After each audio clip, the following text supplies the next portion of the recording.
Bon, bonjour mesdames, ravi de vous recevoir sur le plateau de la télé du festival. Alors, comment s'est passée votre lecture? Racontez-nous. Alors, elle s'est passée chaudement, pour tout le monde, je crois. Moi, particulièrement parce que j'étais couverte avec une espèce de pseudo-burqa. Donc, voilà. Mais non, ça s'est très bien passé. Là, on vient de rencontrer 2 sœurs afghanes qui ne se sont pas vues pendant 8 ans. Et c'était très émouvant d'entendre leurs témoignages. Elles sont venues, elles étaient à Vannes. Elles habitent à Vannes. Et elles sont venues voir, elles ont entendu parler par une habitante de Saint-Gildas qui les a prévenues de cette lecture. Et elles étaient très bouleversées et elles nous ont bouleversées. Selena, comment s'est passée votre lecture?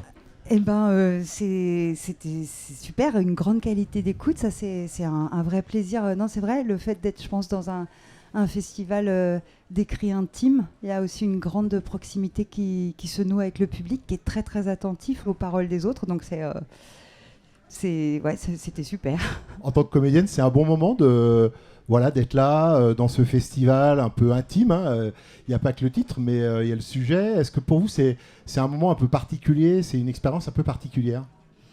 Alors d'être dans des festivals, c'est ce qu'on se disait hier avec Selena, en fait on adore parce qu'on rencontre les gens, à chaque fois on arrive dans un lieu qu'on ne connaît pas. Moi je ne connaissais absolument pas ce village. J'ai appelé mon ami Gildas, je lui ai dit tu connais, c'est un Gildas de Ruiz? Il m'a dit bah oui, c'est pour ça que je m'appelle Gildas. Je dis ah bon moi. Alors là vraiment bon, c'est mon grand ami vraiment, hein, donc alors je lui dis bah écoute voilà, je vais découvrir, et d'arriver ici, d'être accueilli comme on l'est, avec tout le monde qui fait les choses avec son cœur, comme c'est le cas dans nombreux festivals. Le bénévolat est exactement la raison d'être d'un festival. Enfin, on fait venir les artistes, mais s'il n'y avait pas tout ce bénévolat, ça ne pourrait pas exister.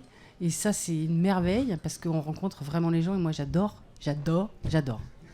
Vous avez porté la parole de 2 femmes afghanes. C'était important, émouvant. Est-ce que pour vous, c'est un job important en tant que comédienne de porter ce genre de parole ici? En fait, pour moi, tous les artistes, ce qu'ils choisissent, c'est un geste politique, en fait. Et donc, le choix de prendre les textes proposés par Caroline sur Marwa et Raha, c'est réellement parler de ce qui se passe en ce moment en Afghanistan. Ça parle évidemment de ce qui se passe aussi en Iran, mais on entend beaucoup plus les femmes iraniennes que les femmes afghanes, probablement parce que l'Iran est moins phagocyté que ne l'est l'Afghanistan. Mais évidemment, c'est très important, je trouve, de soutenir ça, et quand on entend leurs récits, c'est vraiment terrible ce qui se passe. C'est important pour vous de faire passer cette parole de ces jeunes Afghanes? Bien sûr, parce que c'est là où on se rend compte que... on s'en rend compte évidemment, c'est impensif un peu ce que je dis, mais c'est qu'il faut vraiment profiter des espaces de liberté d'expression. Et nous, on a l'habitude de quasi vivre que ça. Voilà, quand je dis quasi, c'est rien par rapport à certaines autres censures. Donc évidemment que c'est important de porter toutes les paroles qui sont opprimées ailleurs. Et alors, parlons un petit peu justement de ce côté intime de cette expression. Quand vous avez ce genre de texte, en fait, porté, c'est de la réalité. Hein, c'est pas un poète, c'est des podcasts, c'est des choses faites en... Est-ce que ça met vraiment pour vous une autre dimension finalement au récit? Parce qu'il est fait par des amateurs, par tout le monde. Et vous, en tant que comédienne professionnelle, est-ce que vous avez un devoir quelque part de le sublimer au travers de ce genre d'événements, parce qu'on est dans l'intime?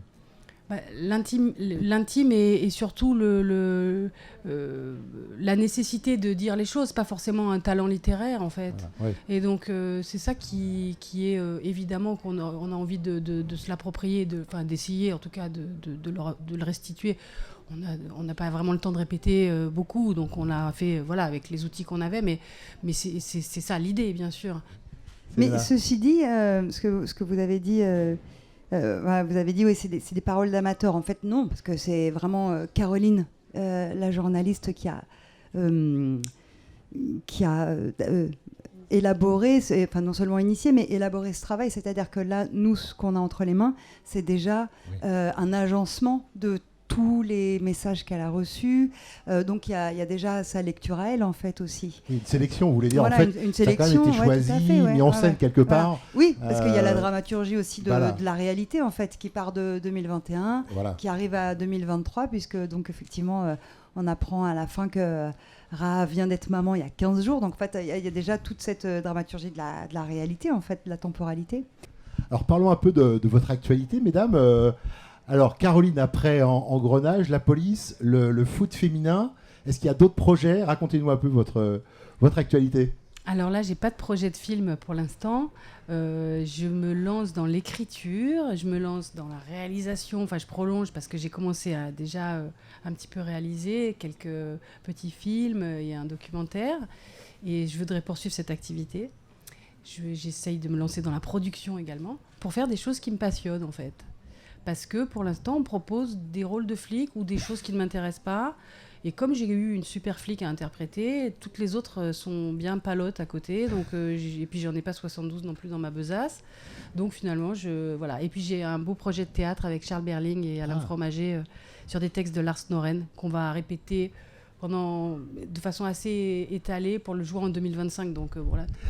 Et vous, Célena? Du théâtre aussi, Du du théâtre. J'entre en répétition pour une création qui aura lieu en 2024 où je collabore avec un metteur en scène lyonnais qui s'appelle Éric Massé, qui fait un travail très, très documentaire en fait, théâtre documentaire. Donc ça, sur les routes cet été avec une version d'Antigone en théâtre de rue. Donc on va vous retrouver tout l'été, c'est ça? Vous êtes en tournée.